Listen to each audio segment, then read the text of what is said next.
Joguei aquela imagem no lixo sem pensar duas vezes. 3 dias depois, caí no chão, paralisado.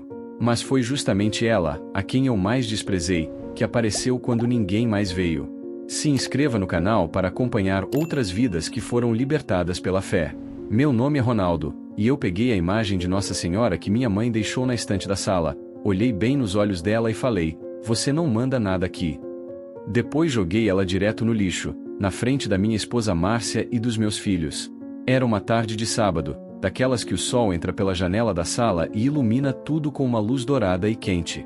Márcia estava dobrando roupa no sofá da sala, organizando cada peça com cuidado meticuloso. Meu filho mais novo brincava no chão da sala com seus carrinhos favoritos, fazendo barulhinhos de motor, e minha filha adolescente mexia concentrada no celular, completamente absorta nas suas redes sociais. Tudo parecia absolutamente normal, uma rotina tranquila de fim de semana, até eu ver aquela imagem ali na prateleira, me encarando fixamente com aqueles olhos pintados à mão que pareciam me julgar silenciosamente. Uma raiva completamente inexplicável subiu do fundo do meu peito, uma revolta visceral que eu não conseguia compreender de onde vinha exatamente. A imagem era pequena e delicada, feita de gesso pintado artesanalmente, dessas que vendem sempre na porta da igreja católica depois da missa dominical. Nossa Senhora das Graças, vestindo seu manto azul claro tradicional e com as mãos abertas numa postura maternal de acolhimento que sempre me incomodou profundamente. Minha mãe tinha deixado aquela imagem ali na última vez que veio me visitar, aproximadamente 2 meses antes de falecer subitamente. Ela sempre fazia exatamente isso quando vinha nos visitar, espalhava discretamente santos católicos por toda a minha casa, acendia velas votivas nos cantos dos cômodos, rezava baixinho pelos corredores, como se quisesse abençoar espiritualmente cada metro quadrado da nossa residência. Eu era pai de santo experiente há 15 anos completos. Minha casa inteira respirava quimbanda autêntica. No quartinho dos fundos, especialmente preparado para isso, eu tinha meu congá montado com todo o cuidado ritual. Imagens consagradas de Exu Caveira, Pombagira Maria Padilha, defumadores sempre acesos exalando ervas sagradas, velas pretas e vermelhas que eu renovava religiosamente todas as semanas sem falta. As pessoas me procuravam vindas de muito longe, algumas dirigindo horas para chegar até mim, buscando trabalhos espirituais pesados, amarração amorosa definitiva, vingança espiritual contra inimigos, abertura forçada de caminhos bloqueados por energias negativas e invejosas. Eu resolvia casos extremamente complexos que outros pais de santo da região não tinham coragem nem conhecimento espiritual suficiente para enfrentar com segurança. Minha fama e reputação corriam toda a região metropolitana e cidades vizinhas distantes. Pai Ronaldo não falha jamais, era exatamente o que diziam nas rodas de conversa informais, nos terreiros vizinhos durante as festas espirituais, nas feiras populares aos domingos pela manhã. E essa fama era absolutamente verdadeira e merecida através de anos de trabalho. Eu tinha o dom mediúnico desenvolvido desde a infância, sentia as energias sutis e invisíveis como quem sente mudanças na pressão atmosférica antes da chuva chegar, conversava naturalmente com os guias espirituais como quem conversa com amigos íntimos de longa data. 15 anos inteiros dedicados completamente àquelas forças ancestrais poderosas, construindo metodicamente um nome sólido, uma reputação absolutamente impecável no meio espiritual da quimbanda tradicional. Mas aquela imagem católica na prateleira da minha sala me irritava profunda e visceralmente, mexia com algo primitivo e agressivo dentro da minha alma. Representava simbolicamente tudo que eu desprezava com toda a força do meu ser: fraqueza emocional crônica, submissão passiva e covarde, uma fé que eu considerava completamente falsa, manipuladora e alienante para as pessoas. Eu via o catolicismo popular como religião exclusiva de gente fraca de espírito, de pessoas que simplesmente não tinham coragem nem determinação suficiente para buscar o poder espiritual verdadeiro e transformador que existia na quimbanda. Esses santos de gesso barato não passam de bonecas enfeitadas para enganar trouxas, eu dizia sempre categoricamente para minha família inteira. Não tem poder real nenhum, são apenas ilusão barata para enganar os fracos de espírito que não conseguem enxergar a verdade. Naquela tarde específica de sábado, quando vi a imagem me encarando insistentemente da prateleira, foi exatamente como se ela estivesse me desafiando direta e pessoalmente, testando deliberadamente minha autoridade absoluta na minha própria casa. Levantei imediatamente do sofá com uma determinação férrea que me surpreendeu completamente. Caminhei deliberada e resolutamente até a prateleira e peguei a imagem com as 2 mãos, trazendo-a para bem perto do meu rosto para confrontá-la diretamente olho no olho. Você não manda absolutamente nada aqui nesta casa, falei claramente e em voz alta, olhando direta e desafiantemente para aqueles olhos pintados com tinta barata de artesanato popular. Minha voz saiu consideravelmente mais alta e mais dura do que eu pretendia originalmente. Márcia parou imediatamente de dobrar a roupa e me olhou genuinamente assustada e preocupada com meu comportamento súbito e agressivo. As crianças também pararam completamente suas atividades, sentindo instintivamente a tensão pesada que se instalou subitamente no ambiente familiar antes harmonioso.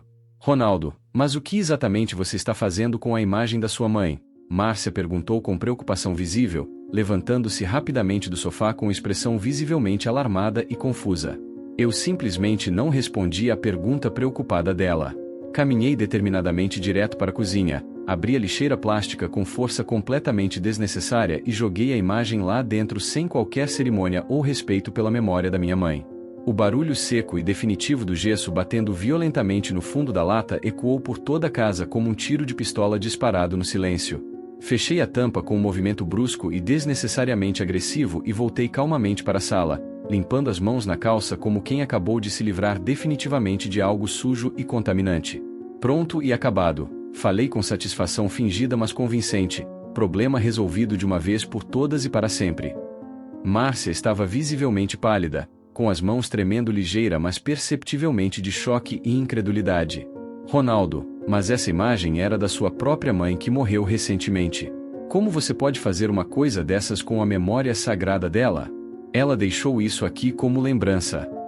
Minha mãe que se acostume lá de onde ela estiver agora, respondi com uma dureza que surpreendeu até mesmo a mim próprio.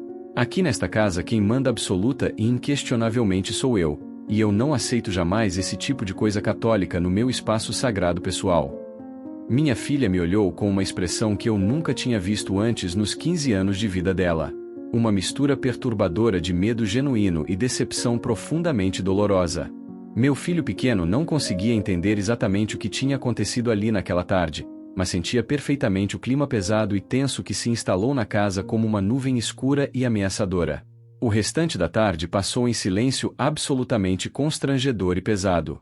Márcia não dirigiu mais nenhuma palavra para mim durante horas seguidas, as crianças ficaram quietas como ratinhos assustados escondidos em seus cantos, e eu fingi deliberadamente que estava tudo perfeitamente normal, como se nada extraordinário ou perturbador tivesse acontecido na nossa rotina familiar de fim de semana.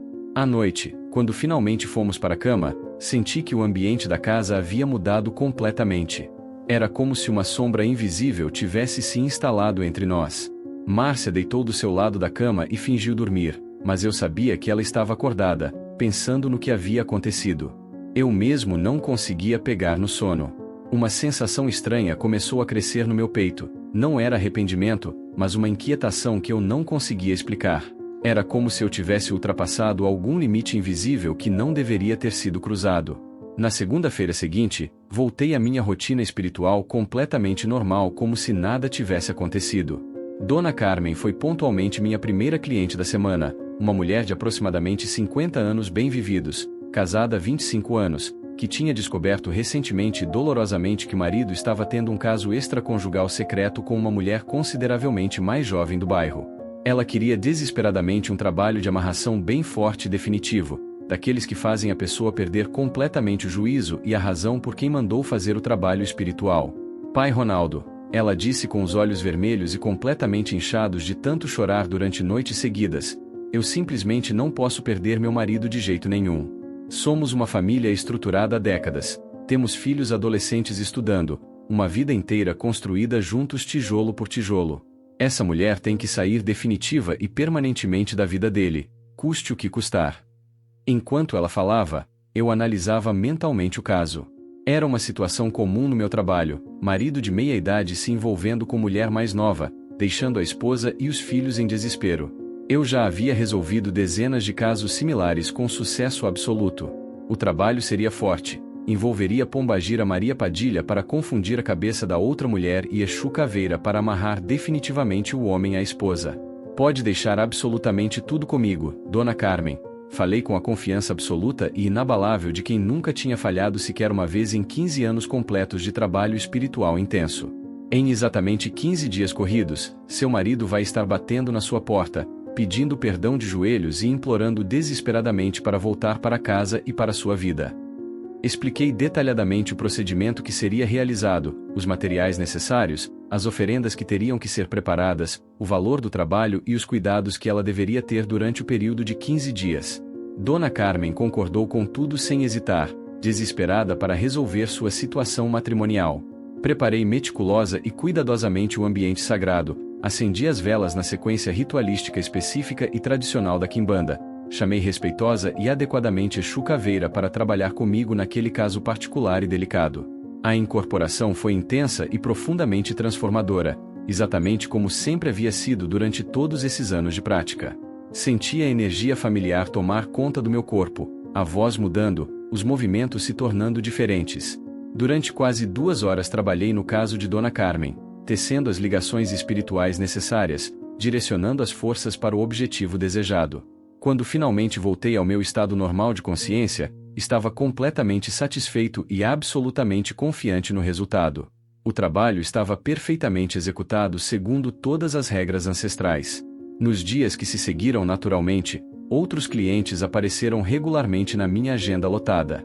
Cada caso era absolutamente único e diferente, cada trabalho exigia uma abordagem diferente e personalizada conforme a necessidade, mas eu resolvia absolutamente tudo com a mesma eficiência impecável e inquestionável de sempre.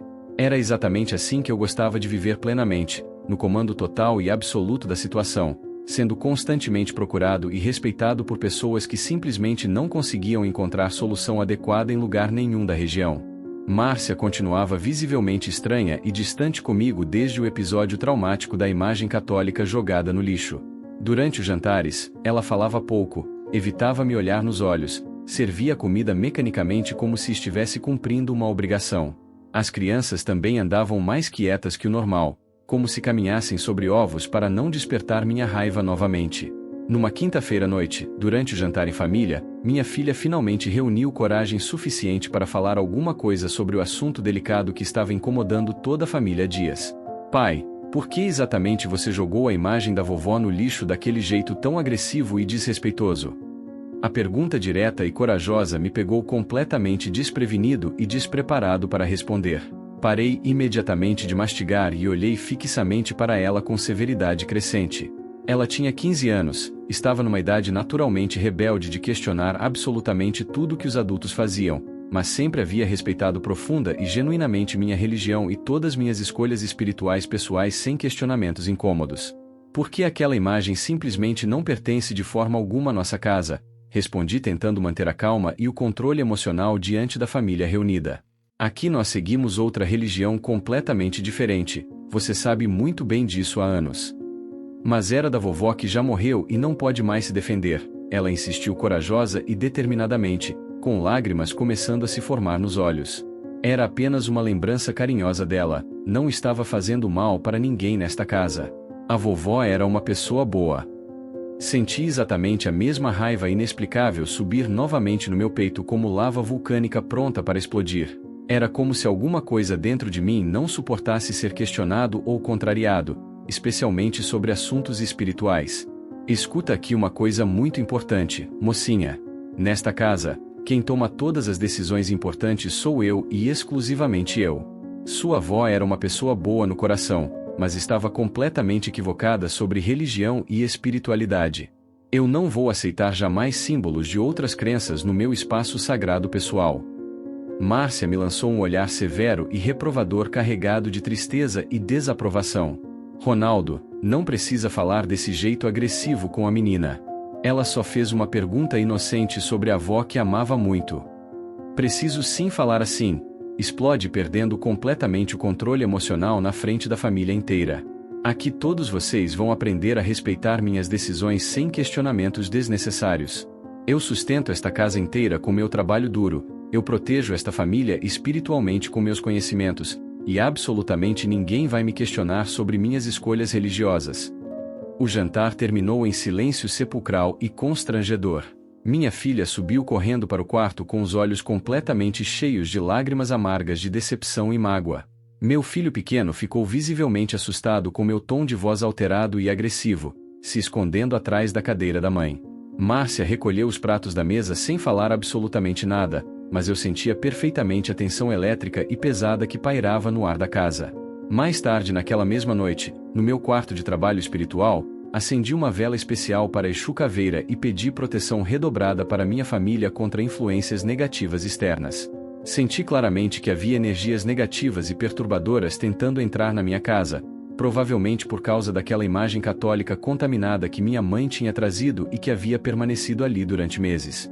Fiz uma limpeza energética completa e minuciosa em todos os cômodos da casa, defumei absolutamente todos os espaços da residência com ervas apropriadas, renovei cuidadosamente todas as proteções espirituais nos cantos estratégicos. Estava tudo sob meu controle absoluto e inquestionável. Pelo menos era exatamente isso que eu pensava ingenuamente na época. 3 dias exatos depois de jogar a imagem no lixo, acordei numa terça-feira com uma sensação completamente estranha e indefinível no corpo todo. Era como se o próprio ar da casa estivesse pesado, denso, diferente de qualquer coisa que eu já tivesse sentido durante todos esses anos de trabalho espiritual intenso. Márcia já tinha saído cedo para trabalhar, as crianças estavam na escola, e eu tinha um dia extremamente cheio de consultas espirituais pela frente na minha agenda sempre lotada. Seu Antônio chegou pontualmente às 9 da manhã em ponto. Era um homem simples e trabalhador, pedreiro de profissão, que estava enfrentando problemas sérios no trabalho há várias semanas. O chefe estava perseguindo ele sistematicamente, ameaçando demitir sem qualquer motivo aparente ou justificativa plausível. Ele queria urgentemente um trabalho de proteção espiritual combinado com amarração para conseguir manter o emprego e continuar sustentando a família com dignidade.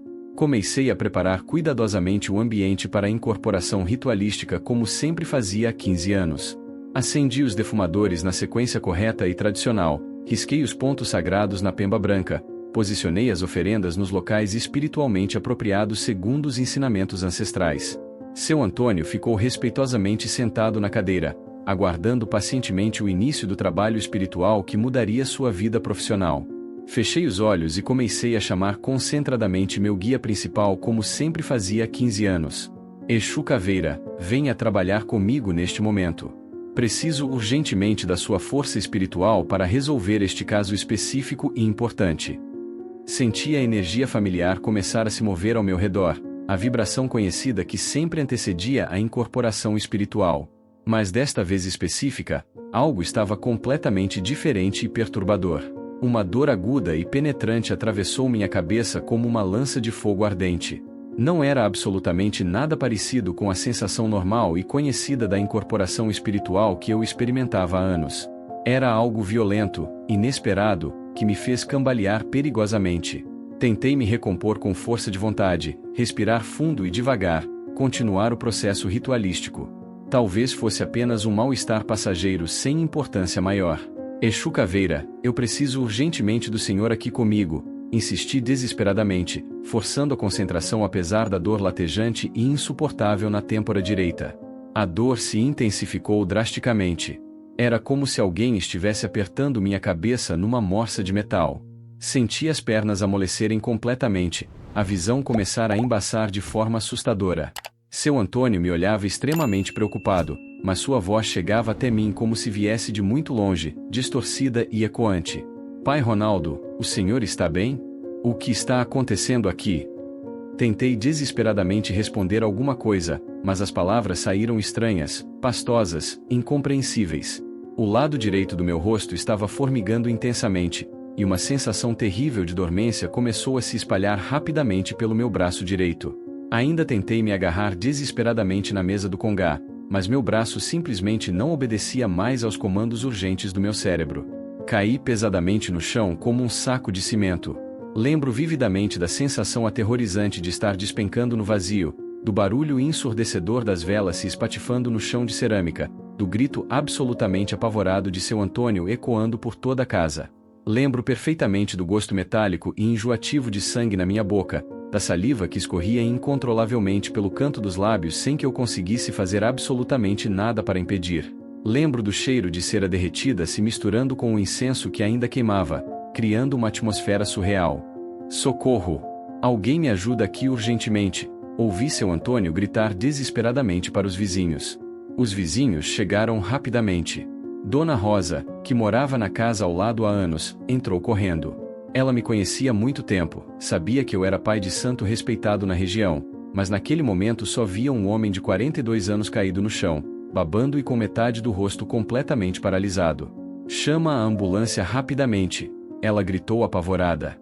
Ele teve um derrame. As próximas horas foram um borrão confuso de sirenes ensurdecedoras, maçãs hospitalares, pessoas falando depressa em linguagem médica, aparelhos beepando constantemente. No hospital, depois de horas de exames e procedimentos médicos intensivos, confirmaram exatamente o que todos já suspeitavam: AVC hemorrágico severo. Foi um derrame muito forte e extenso, explicou o neurologista para Márcia com seriedade profissional absoluta. Ele vai sobreviver, mas a recuperação será extremamente lenta e difícil. O lado direito do corpo ficou severamente comprometido, talvez permanentemente. Durante os longos dias que permaneci internado no hospital, tentava obsessivamente entender o que tinha acontecido comigo de forma tão súbita. Por que exatamente na hora de um trabalho espiritual? Por que meus guias não me protegeram adequadamente? Eu que sempre cuidei deles com dedicação absoluta, renovava religiosamente as oferendas todas as semanas, mantinha o terreiro sempre limpo e organizado, respeitava todos os rituais. À noite, quando o hospital ficava completamente silencioso e eu estava sozinho com meus pensamentos, eu tentava desesperadamente me conectar com meus guias espirituais. Fechava os olhos com força, fazia mentalmente todas as saudações tradicionais que aprenderá, implorava por proteção e cura milagrosa. Mas encontrava apenas silêncio. Um silêncio perturbador e absoluto, como se todas as entidades que sempre estiveram comigo tivessem simplesmente desaparecido do universo espiritual.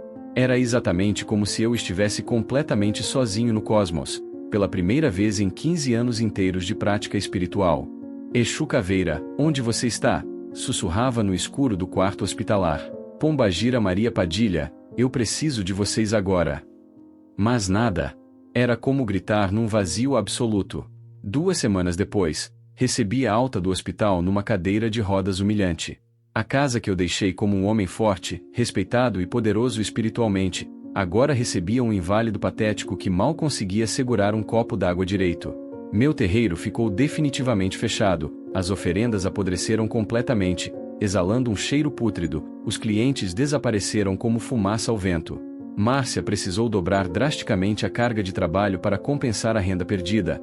As crianças assumiram responsabilidades domésticas que não eram da idade delas. A raiva que sentia era absolutamente indescritível.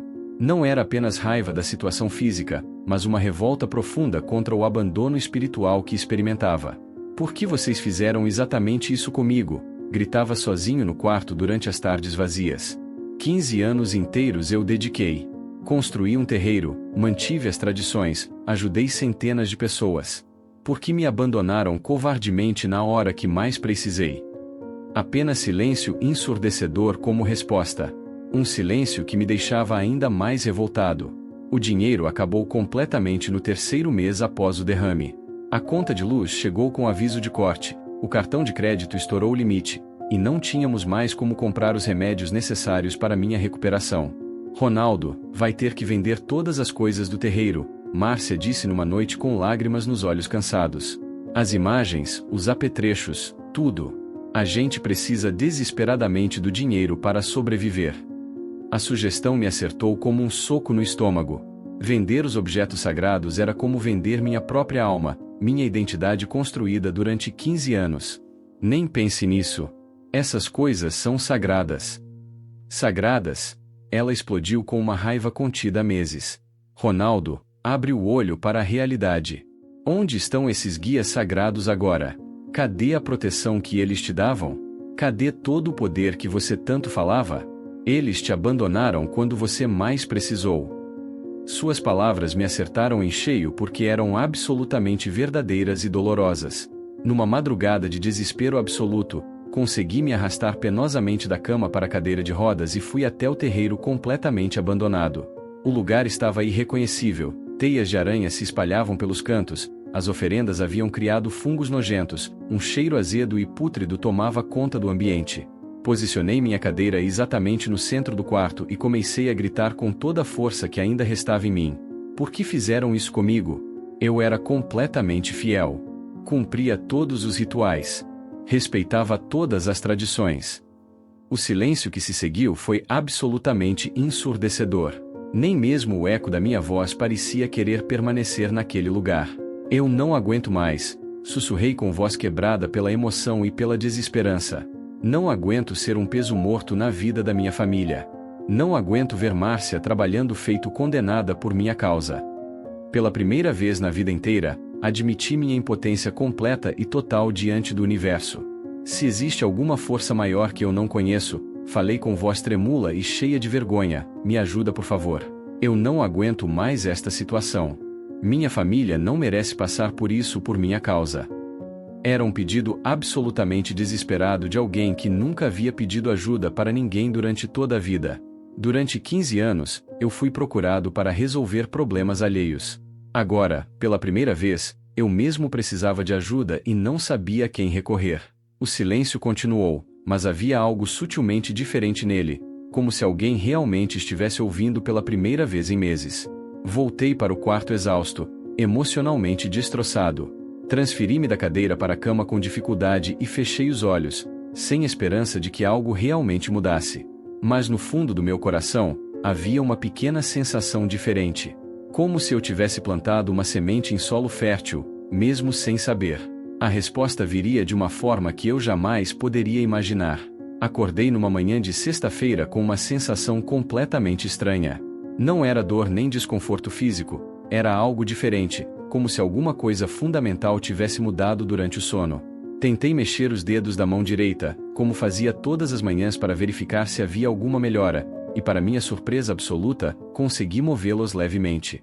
Não era muito movimento. Apenas um tremor quase imperceptível, mas era movimento real. Durante 3 meses inteiros, aqueles dedos permaneceram completamente inertes, como se fossem de outra pessoa grudada no meu braço. Márcia, vem ver urgentemente, chamei emocionado, mal conseguindo conter a excitação na voz. Quando ela viu que eu estava mexendo os dedos, seus olhos se encheram de lágrimas de alegria pura. Meu Deus, Ronaldo! Como isso é possível depois de tanto tempo?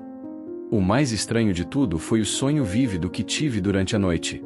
Sonhei que estava numa praça tranquila, cheia de luz suave e dourada, e uma mulher se aproximou carinhosamente de mim. Ela usava um vestido azul claro e tinha um rosto sereno, maternal, cheio de compaixão.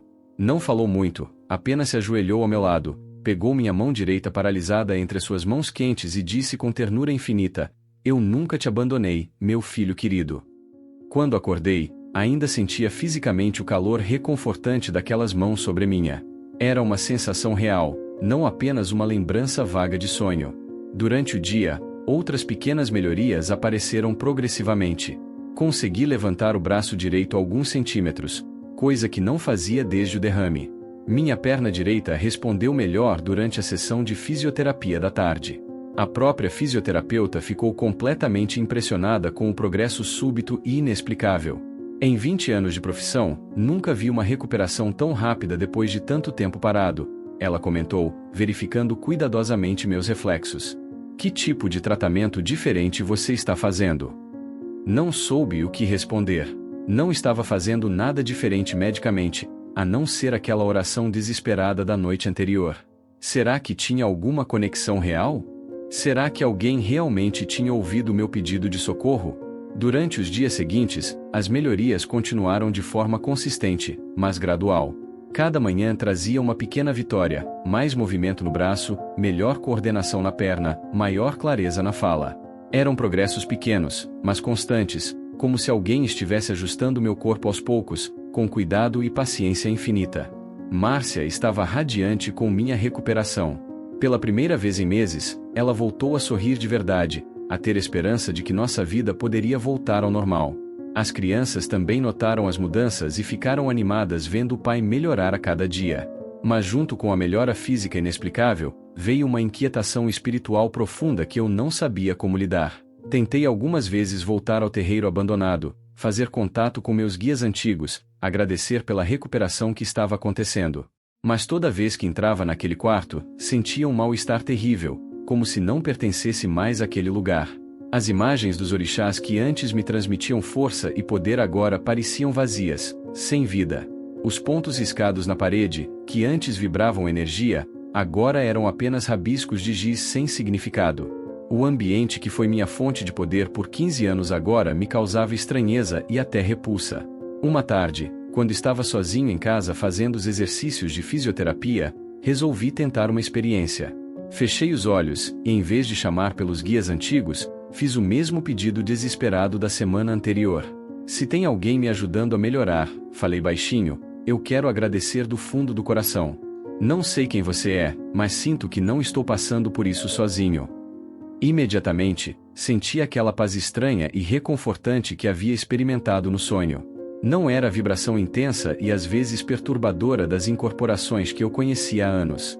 Era uma sensação suave, acolhedora, como o abraço protetor de uma mãe. Nesse momento específico, uma lembrança distante e quase esquecida veio à tona com clareza surpreendente. Eu tinha 6 anos e estava com febre alta. Minha mãe ficou a noite toda ao meu lado, colocando panos frios na minha testa queimando, me dando remédio de hora em hora, orando baixinho. Lembro que ela segurava uma pequena imagem enquanto rezava, e eu me sentia protegido, cuidado, amado incondicionalmente. A imagem era de Nossa Senhora das Graças. A mesma imagem que eu havia jogado no lixo 2 meses antes do derrame, com desprezo e raiva. O impacto dessa descoberta foi como um raio atravessando minha consciência. Será que a mulher do sonho era?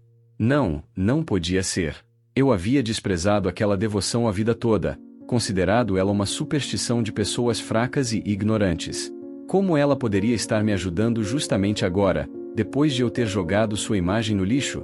Mas quanto mais eu pensava, mais as peças se encaixavam perfeitamente. A recuperação havia começado exatamente depois do meu pedido desesperado. A mulher do sonho tinha as mesmas características da imagem que joguei fora. E havia uma doçura naquela presença que eu nunca tinha sentido em 15 anos de trabalhos espirituais pesados e sombrios. Pela primeira vez em toda a minha vida adulta, comecei a questionar seriamente se eu não tinha estado completamente errado o tempo todo. A recuperação continuou de forma absolutamente surpreendente. Em menos de 2 semanas, já conseguia caminhar pequenas distâncias sem apoio, minha fala estava quase completamente normal, e o braço direito respondia muito melhor aos comandos. Os médicos não conseguiam explicar o progresso acelerado e inexplicável. Às vezes o corpo nos surpreende, disse o neurologista numa consulta de revisão, mas eu vi a perplexidade genuína nos olhos dele. Numa tarde de sábado, enquanto caminhava devagar pelo quintal fazendo fisioterapia, tomei uma decisão que me assustou pela ousadia. Resolvi procurar a igreja católica mais próxima de casa, apenas para dar uma olhada, como justifiquei para mim mesmo. Era uma igreja pequena, simples, no final da nossa rua. Padre João, um homem de uns 60 anos, estava varrendo a frente quando cheguei. Ele me cumprimentou com naturalidade, sem fazer perguntas sobre por que eu estava ali ou qual era minha religião. Boa tarde, meu filho. Em que posso ajudá-lo? Eu queria só dar uma olhada na igreja, respondi, me sentindo completamente ridículo. Faz muito tempo que não entro numa. Fique completamente à vontade, ele disse com um sorriso genuíno, abrindo a porta principal.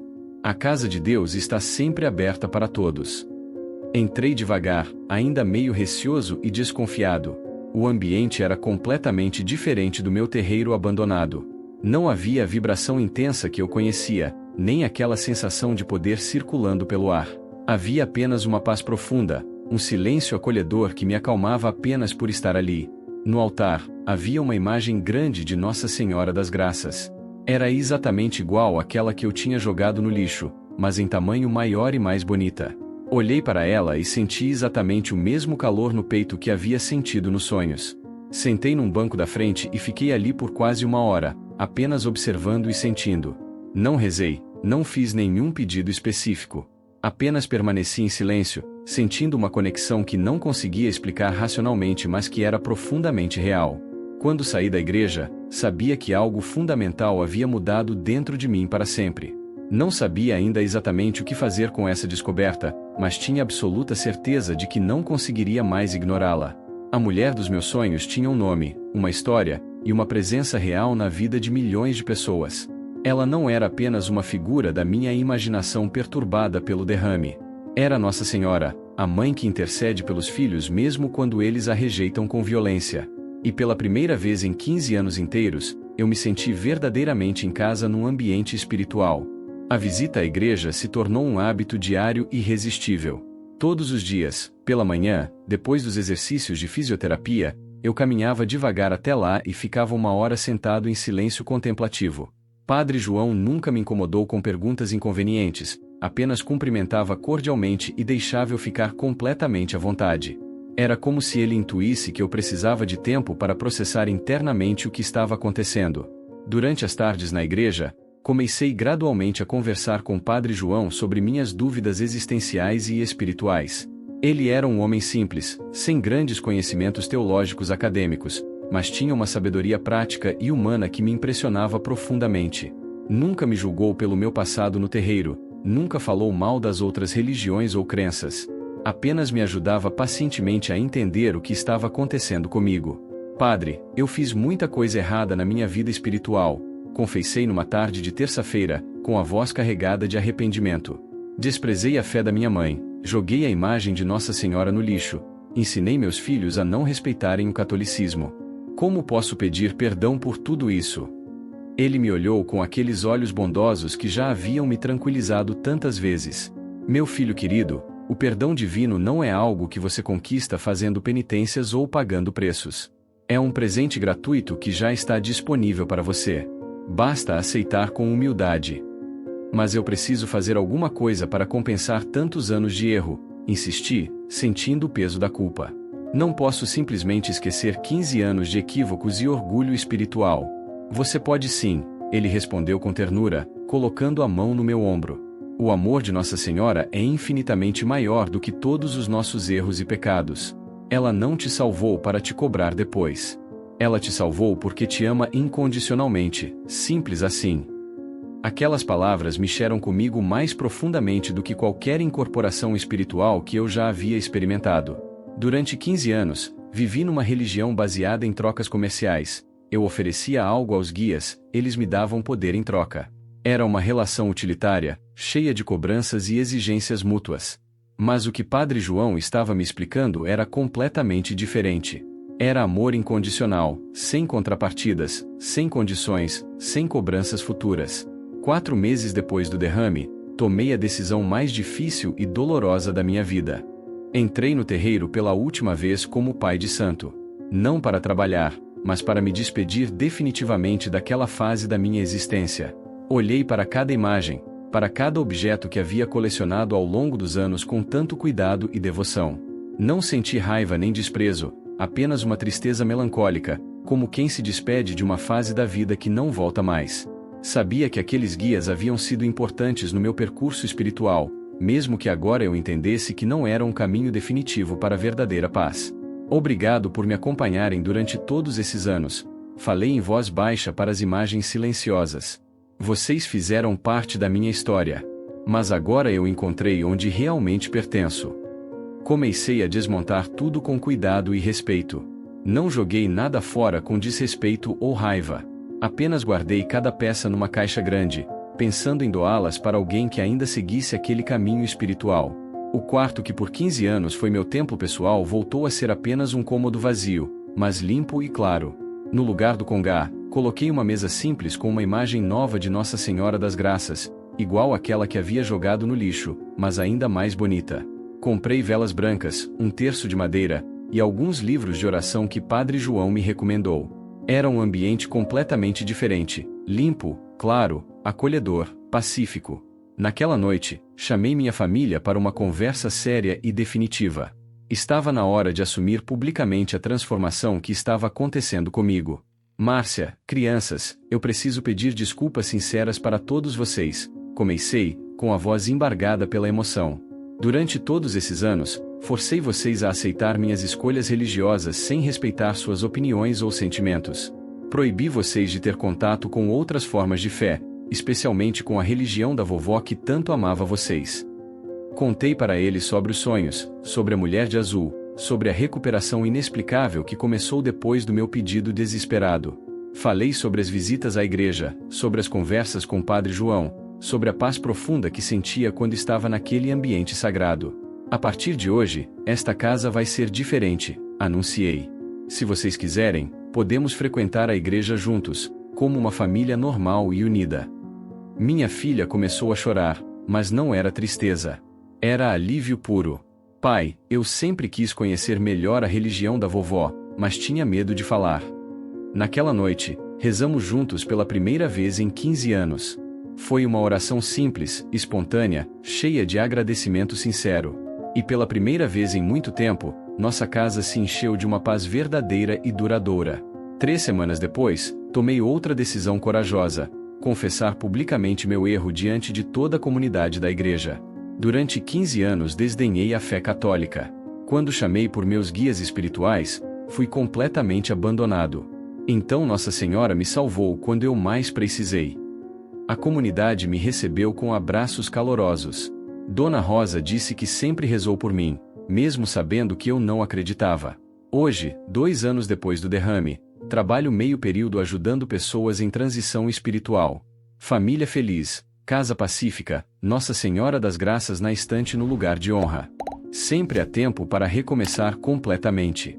Qual foi seu momento mais inesperado de paz verdadeira?